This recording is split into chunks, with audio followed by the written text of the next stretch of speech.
Di tengah hiruk-pikuk kota Jakarta yang tak pernah tidur, ada seorang pemuda bernama Arka Wirawan, usia 25 tahun. Penampilannya sangat biasa, kaos pales pudar, celana jeans yang mulai memudar warnanya, dan sepatu sneakers yang solnya hampir copot. Dia tinggal di sebuah kosan sempit di daerah Jakarta Timur. Hidup seadanya dari penghasilan sebagai kurir motor untuk aplikasi pengiriman barang.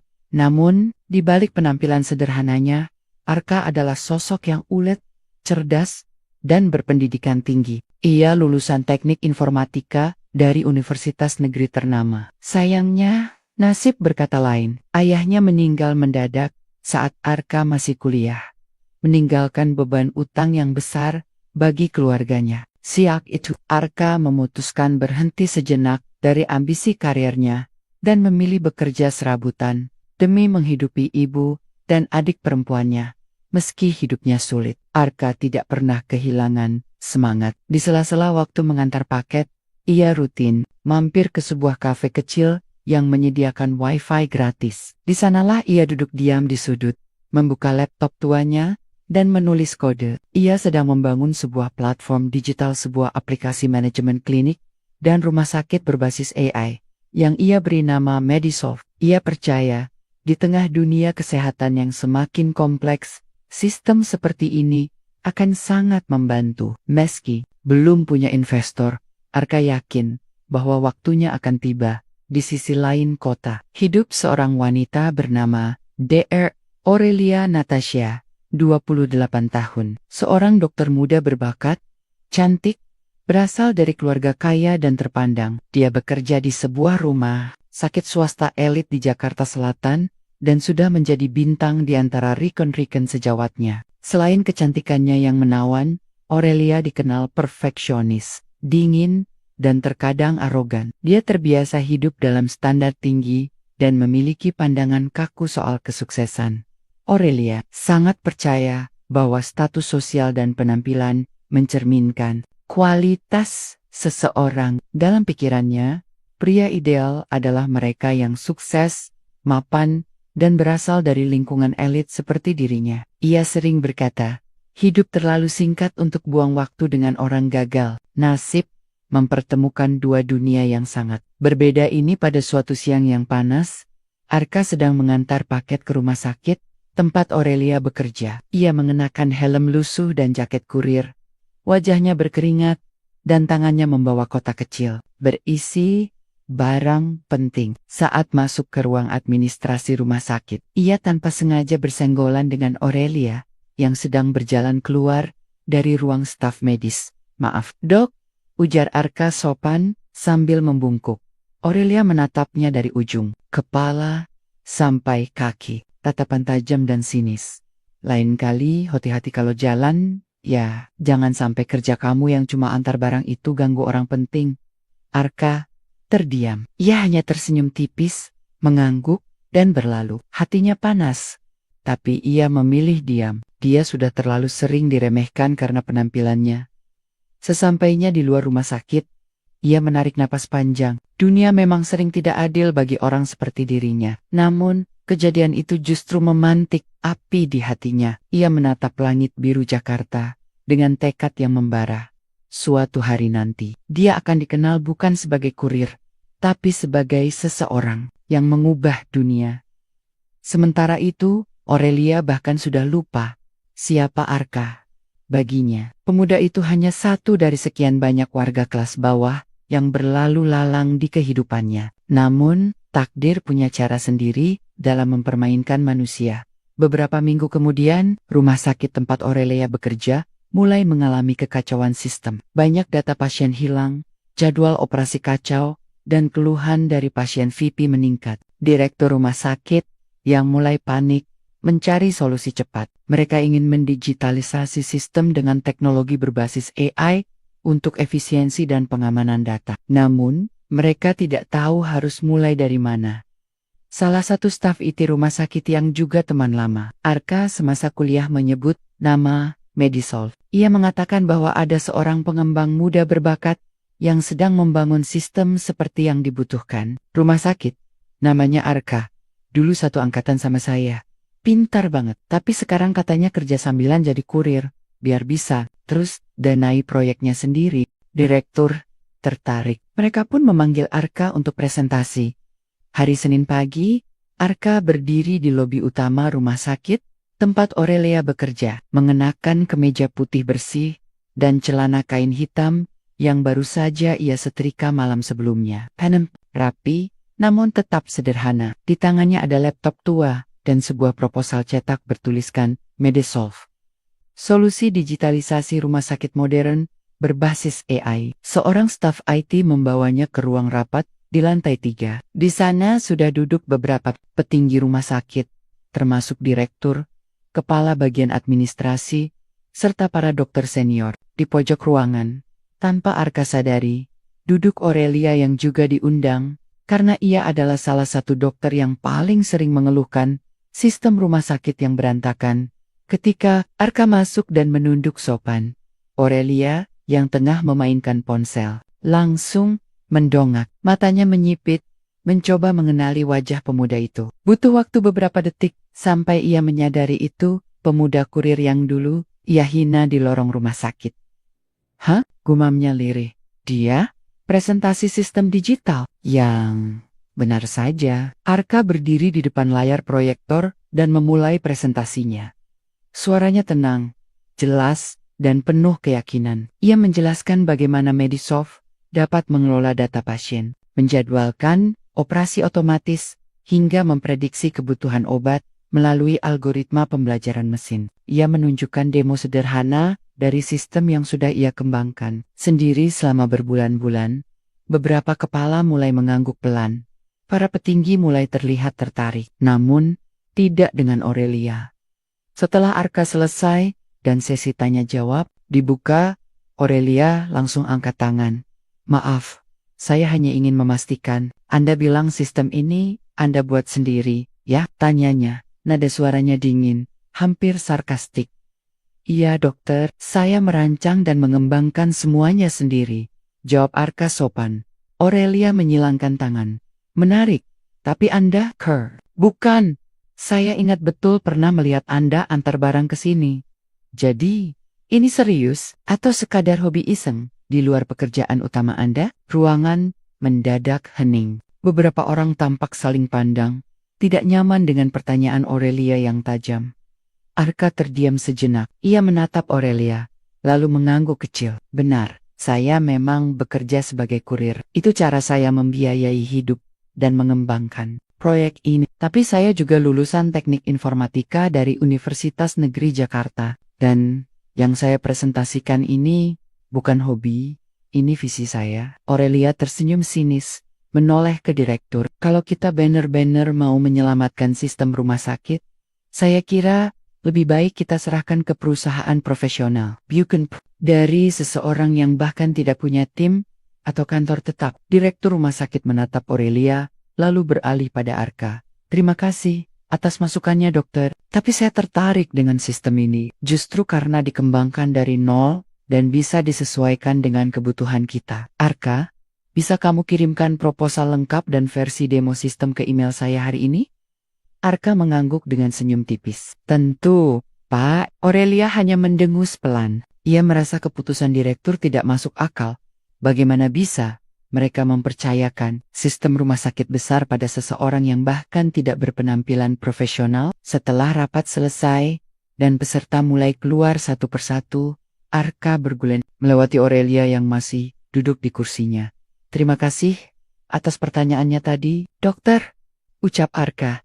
Tenang, namun tajam. Skeptisisme seperti itu justru memotivasi saya. Aurelia menatapnya.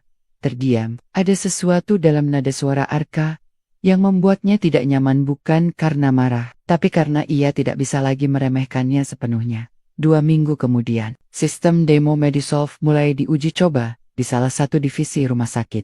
Hasilnya mengejutkan. Sistem berjalan mulus, lebih efisien daripada yang diperkirakan. Banyak staf mengaku pekerjaan mereka jadi lebih mudah. Bahkan ada pasien yang mulai memuji peningkatan pelayanan rumah sakit.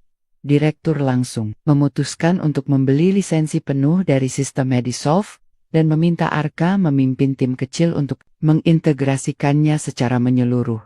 Kini, Arka mulai sering datang ke rumah sakit, bukan sebagai kurir, tapi sebagai konsultan sistem digital. Ia mengenakan kemeja rapi, membawa laptop, dan berbicara langsung dengan manajer, dokter, hingga pemilik rumah sakit. Wajahnya mulai dikenal, namanya mulai disebet-sebet. Aurelio meski enggan mengakuinya mulai merasa terganggu dengan perubahan itu. Ia mulai memperhatikan gerak-gerik Arka. Melihat bagaimana staf wanita mulai tersenyum padanya. Bagaimana dokter lain memujinya. Ada perasaan asing muncul dalam dirinya. Rasa tidak suka yang dibungkus. Rasa penasaran. Suatu sore, saat pulang kerja, ia tanpa sadar berdiri di balkon rumah sakit dan melihat Arka berjalan menuju motor tuanya. Ia berhenti sejenak, membuka helm, dan menatap ke arah langit yang mulai gelap. Entah kenapa, pandangan itu membuat hati Aurelia terasa aneh. Ia menggigit bibirnya pelan dan menggeleng pelan. Bodoh, bisiknya pada diri sendiri. Apa yang kamu pikirkan?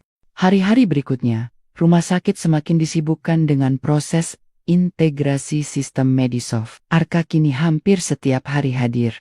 Bukan lagi sebagai kurir pengantar paket, melainkan sebagai konsultan teknologi yang diperhitungkan.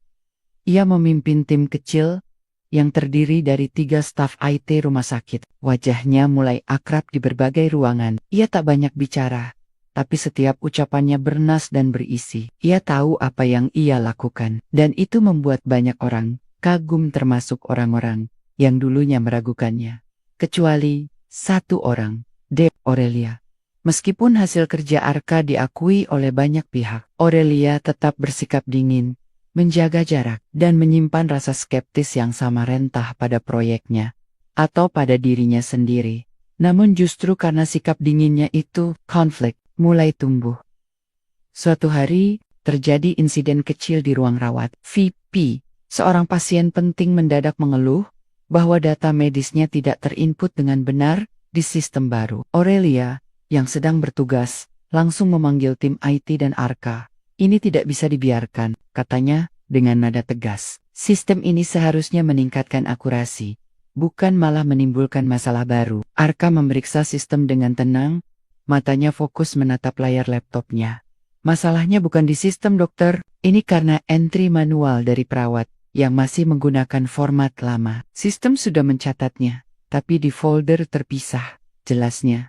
Aurelia menghela napas, seolah tidak puas. Tetap saja, kamu seharusnya mengantisipasi itu sejak awal. Ini kah, rumah sakit, bukan ruang eksperimen. Arka menatapnya sejenak, lalu menjawab pelan, tapi tajam. Dan saya pikir dokter juga perlu menyadari bahwa perubahan butuh adaptasi. Bukan hanya menyalahkan orang pertama yang terlihat. Kata-kata itu mengejutkan Aurelia, bukan karena isinya, tapi karena keberanian Arka mengucapkannya langsung. Beberapa perawat yang berada di ruangan itu menahan napas, suasana tegang. Namun sebelum terjadi pertikaian lebih lanjut, Kepala Perawat masuk dan menjelaskan bahwa memang ada kesalahan dari staf yang belum mengikuti pelatihan sistem baru. Aurelia tak berkata apa-apa. Ia menatap Arka sekali lagi, lalu pergi meninggalkan ruangan dengan langkah cepat. Beberapa hari kemudian, saat Aurelia lembur hingga malam, ia keluar dari ruangannya dan melihat Arka masih duduk sendirian di kafe kecil dekat lobi rumah sakit. Laptopnya terbuka, wajahnya lelah, tapi penuh fokus. Entah dorongan dari mana, Aurelia mendekat.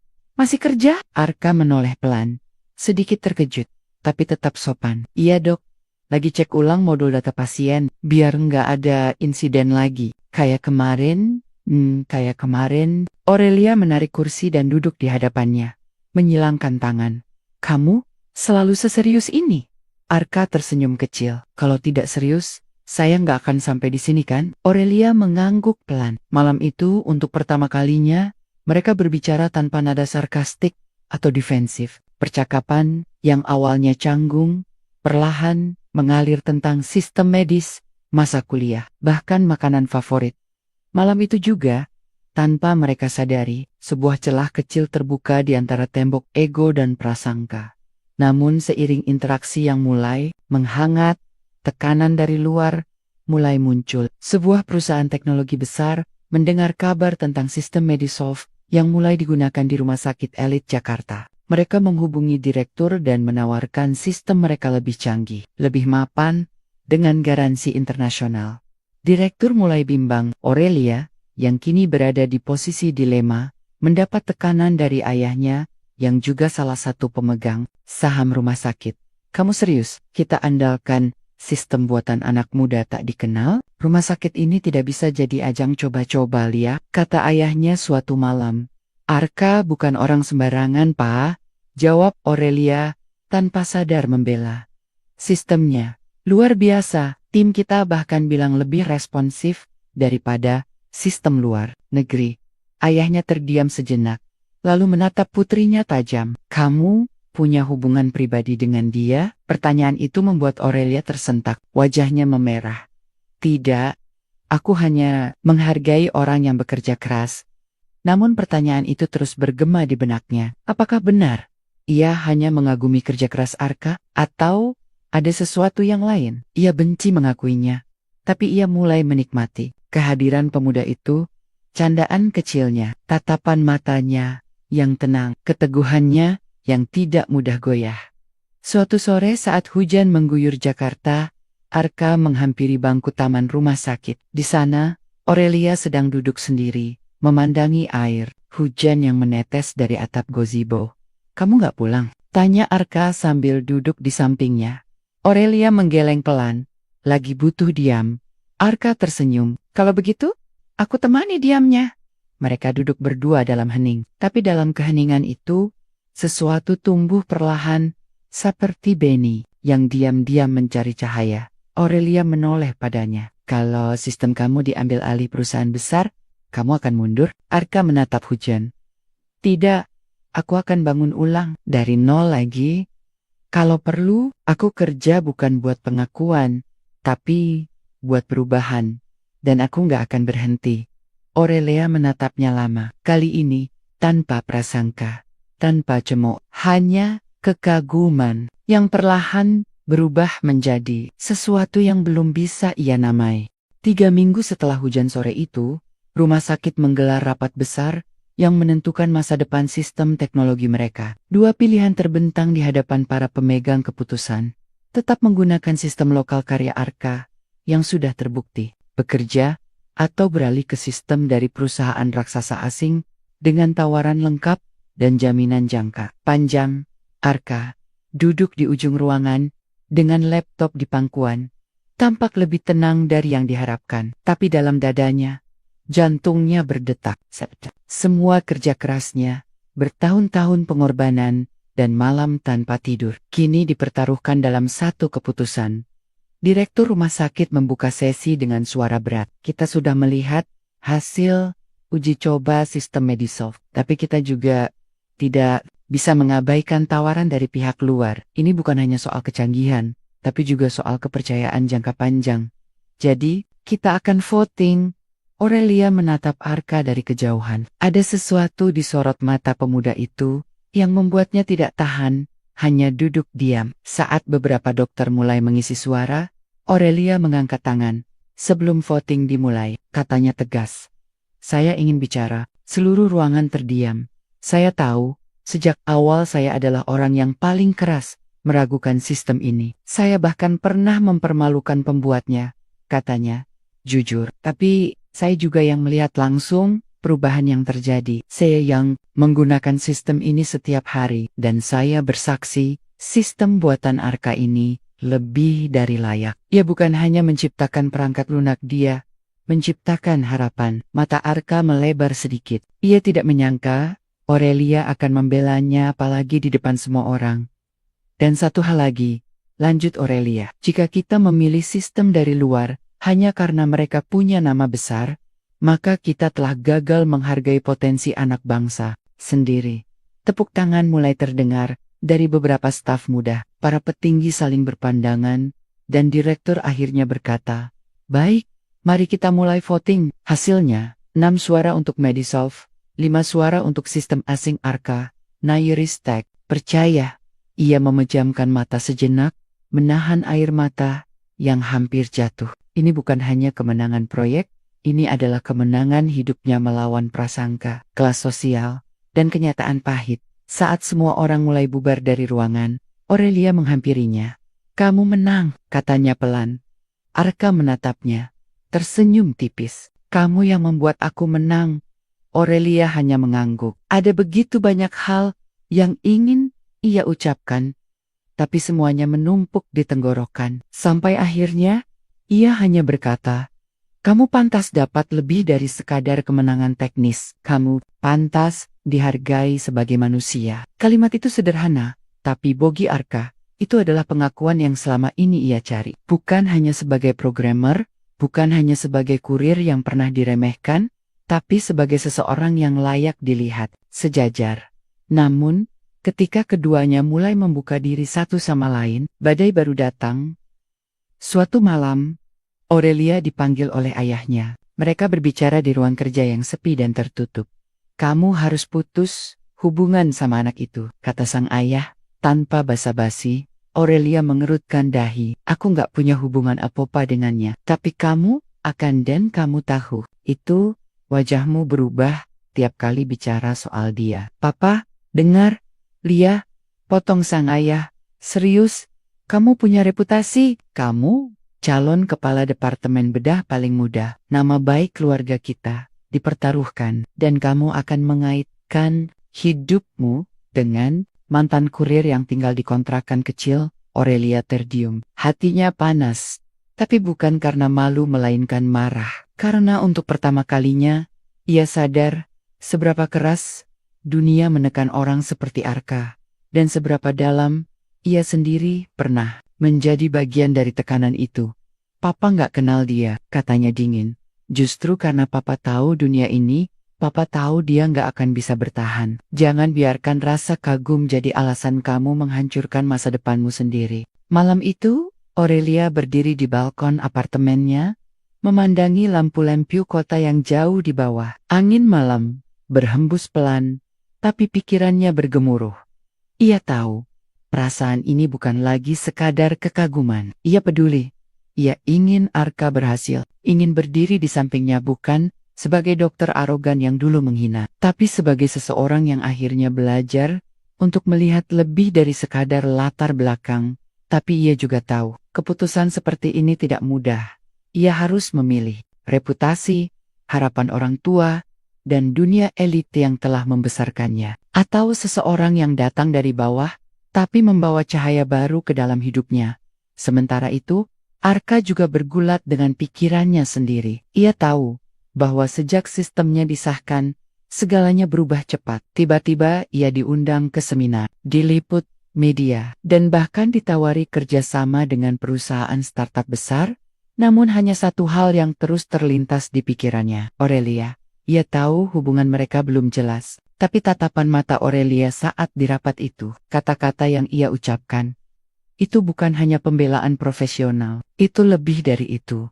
Namun, Arka juga tidak mau menjadi beban. Ia tahu dunia Aurelia sangat berbeda dari dunianya, dan ia tidak ingin menjadi alasan perempuan itu kehilangan segalanya.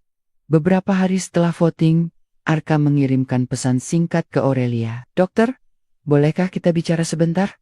"Bukan tentang sistem, tentang kita." Aurelia membaca pesan itu berkali-kali. Hatanya berdebar. Ia tahu ini akan jadi titik balik. Keputusan yang mereka ambil malam itu akan menentukan apakah mereka bisa bersama, atau justru harus melepaskan segalanya. Dan di sanalah, di sebuah kedai kopi kecil dekat rumah sakit, dua hati yang berbeda dunia akan bicara, dan tak ada yang tahu kemana arah akhir cerita mereka akan berlabuh. Aurelia datang lebih dulu. Ia duduk di pojok, mengenakan kemeja putih sederhana, tanpa riasan. Tidak seperti biasanya. Wajahnya tampak gugup, seperti ada beban yang sulit diuraikan. Di tangannya, secangkir kopi sudah mendingin sebelum sempat disentuh. Lama kemudian, Arka masuk. Ia membawa ransel lusuh seperti biasa. Tapi kali ini, langkahnya lebih pelan. Saat matanya bertemu dengan Aurelia, ia mengangguk kecil, dan langsung duduk di depannya. Beberapa detik pertama mereka hanya diam. Tak ada kata yang keluar, hanya dua pasang mata yang saling mencari keberanian.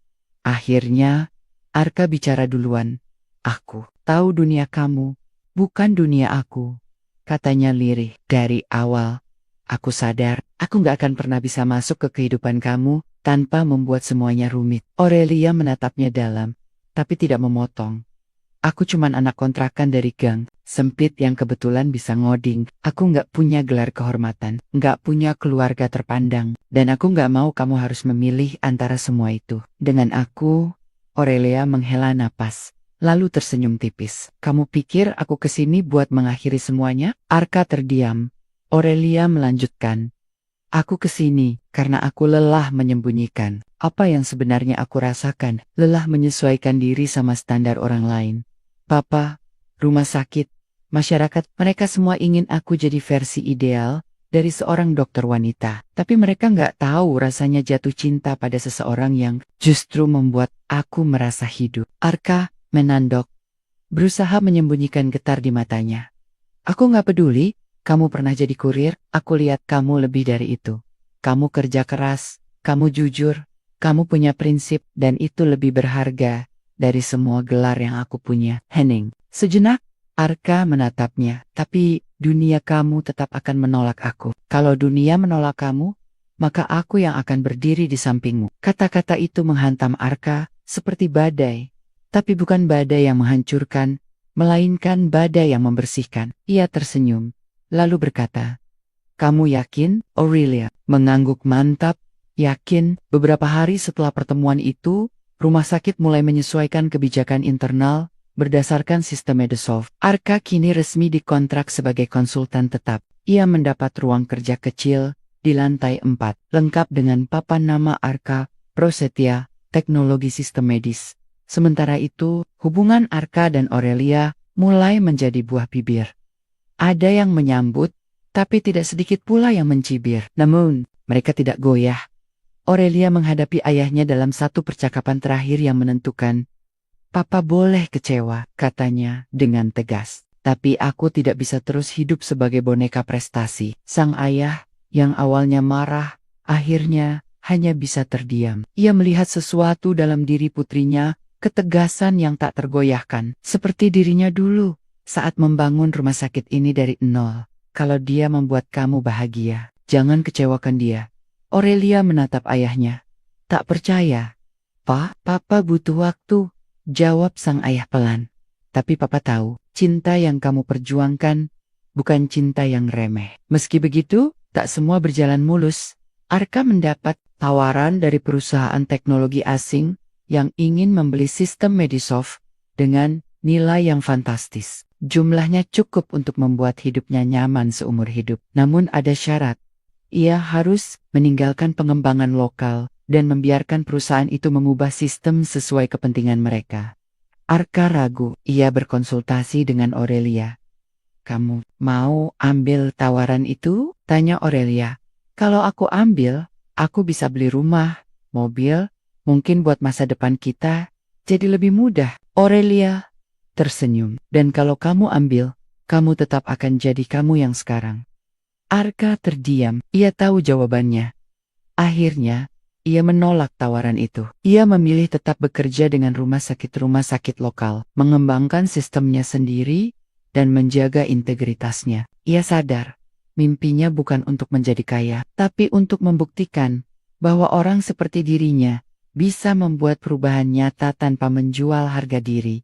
Beberapa bulan kemudian, rumah sakit tempat mereka bekerja mendapat penghargaan nasional atas inovasi teknologi kesehatan berbasis lokal. Media mulai meliput perjalanan Arka, dari kurir hingga inovator medis. Nama Aurelia pun disebut sebagai dokter yang berani memberi ruang pada potensi yang dulu dipandang sebelah mata, di tengah semua sorotan itu, mereka tetap seperti biasa berjalan berdampingan, tanpa perlu pengakuan publik, tanpa perlu menyembunyikan cinta mereka.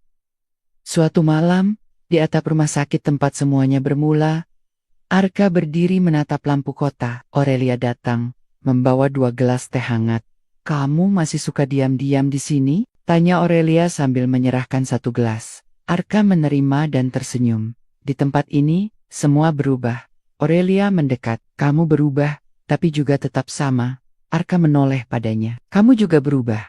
Dari dokter sombong jadi perempuan yang bikin aku gak bisa berhenti bersyukur. Aurelia tertawa kecil. Cie, mereka saling berpandangan. Lalu memandang bintang. Di sana, di bawah langit yang sama. Dua hati yang pernah berseberangan, kini berdiri sejajar. Tidak ada yang perlu dibuktikan lagi. Tidak ada yang perlu dikhawatirkan. Mereka telah memilih. Bukan pilihan yang mudah, tapi pilihan yang benar. Setahun berlalu sejak hari itu. Banyak hal telah berubah di Rumah Sakit Permata Bunda.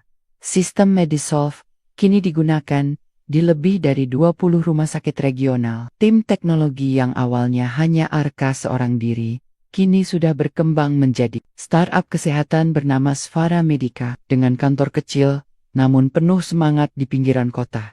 Arka tidak lagi hanya dikenal sebagai mantan kurir yang jago coding. Ia menjadi pembicara di konferensi teknologi, pembimbing untuk anak-anak muda dari kampung halamannya yang bercita-cita di bidang IT, dan sosok inspiratif bagi banyak orang yang pernah diremehkan karena latar belakang. Namun, di tengah semua pencapaian itu, ia tetap sederhana. Arka masih menyewa kamar kontrakan yang sama.